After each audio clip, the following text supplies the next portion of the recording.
To Allah sa yana ita. Na ga nuna recording. Sai update. A halaro.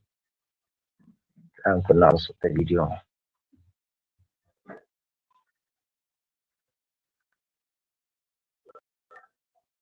Ya ce yana da ita da zato ban sani ba yana yi kuma.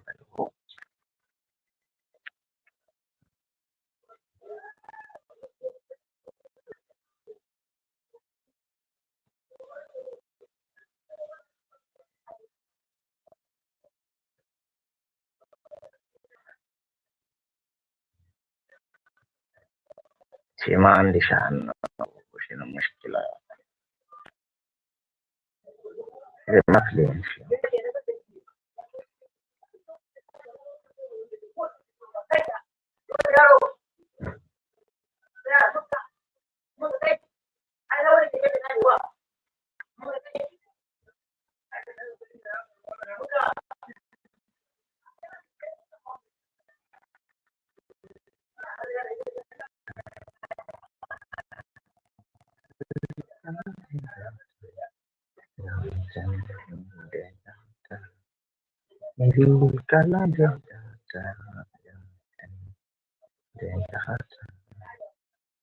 nayo yuɓɓondir ɗum e fi wallitagol no pulangal windire kañum kadi jangge ɗum ɗo woni ko waɗi ka palliɗi people fi waɗugol ɓantal e doole e ɗenɗe meɗen ɗen ko ɗum waɗi ngal tumbodiral nayaɓal waɗugal e alata 4 février 2026 ka palais du peuple ko ɗum noon toɓɓere ko ƴetta ɗon konko windugol wowla ka ɗenɗe meɗen e haala pular on hiɓe wiya ɗum ADLAM ekkitagol mecceji waɗa golleji kelɗuɗi e nder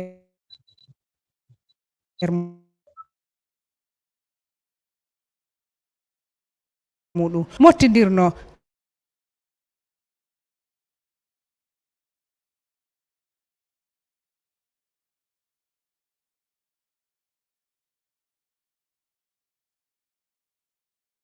jangude jande no moƴƴi ko bindi men bindi pular kala mo ala jangude mi torike mo yo jangude jande no wondi e nafa rayla welti ko fi mi yii pay koye boyi no wawi jangude no wawi windude e ADLAM ko alphabet wonɗo kesso mais o andama aray ko wajagol pay koye yoɓe eccito ɗengal maɓɓe ngal ko fi haray ɗum koko moƴƴi haray kadi ko ɓurtugol landitagol lamɓe ɓen fi wallitagol kadi langue ji national ɗi no ɗi existira ko fi constitution men deftere jande nden haray no newni fimo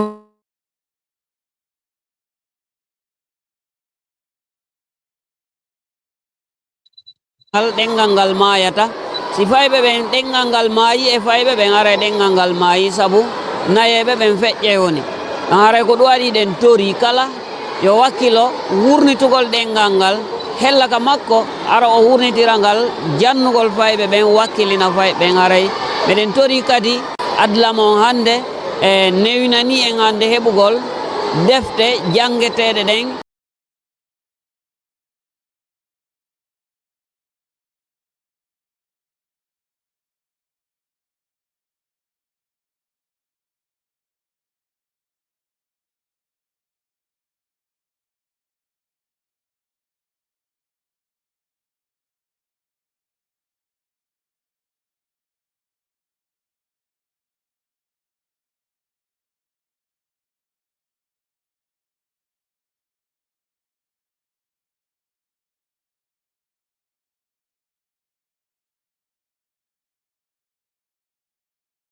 Jaten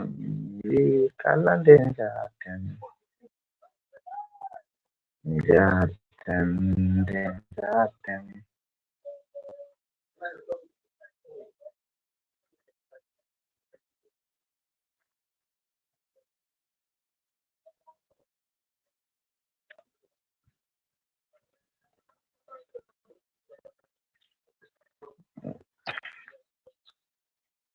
era ana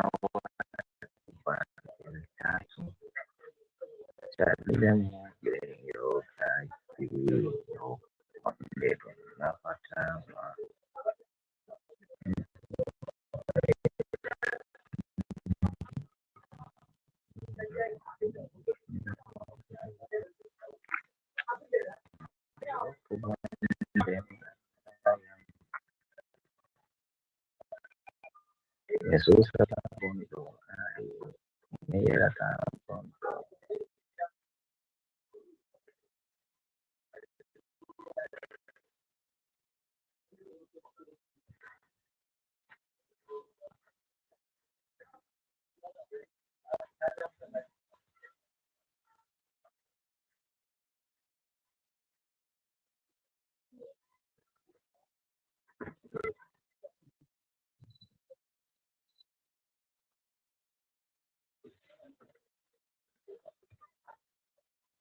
winndere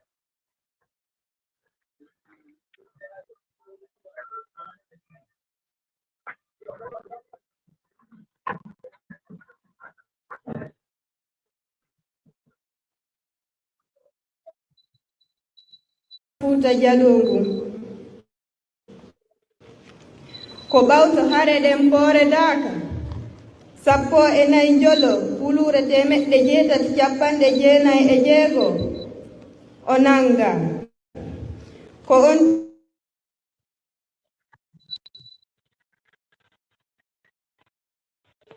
tuma kalanode kiral 18 Fuuta Jallo watta e lekkiwal faransiɓe ɓe maanoɗen gila alsilamaku Fuuta Jalongu sinca ka hulure 795 addi guluuji 295 ɗum heɓi duuɓi 300 gila ngu sinca ka hulure 795 addi ngu lancede ka hitande hulure 896 ɗum ko duuɓi 170 gila on tuma kadi addi guluuji 295 ɗum heɓi duuɓi 129 hino watti e ɗum gila ɓe mamiraɓe men ceerno Mouhammad Samba Mombeya windi deftere muɗum ogirde malal ha hande ka wonden ɗo ɓurini duuɓi 200 ko wano noon kadi gila bindol meɗen adlamgol sinca addi hande wonini duuɓi 35.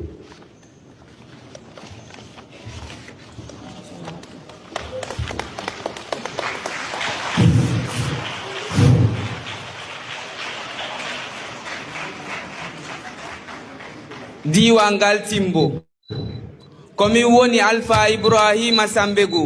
komin ardi diiwal timbongal ko diiwal ɗo wonno saare lamorde alsilamako Fuuta Jallo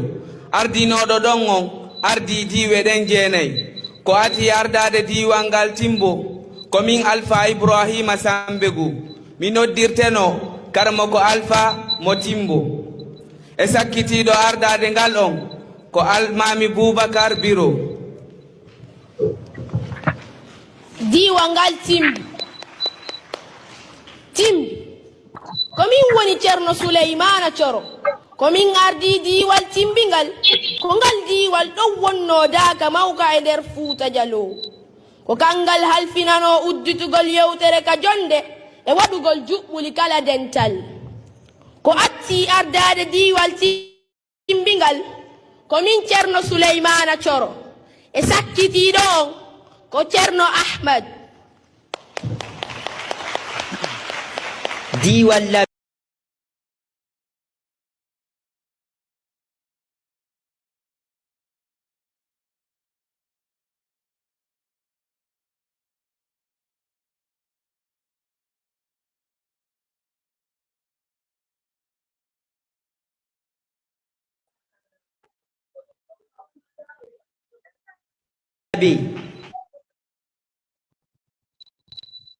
karamo ko Alpha mo labe komin ardi diiwal labe ngal ko ɗon wonno diiwal almamako Fuuta Jallo ko kangal halfinano hare ɗen ko ardinode diwal laɓe ngal komin alpha mamadou sellu noddirtenoɗo karamo ko alpha mo laɓe e sakkiti ɗon ko alpha yahya diallo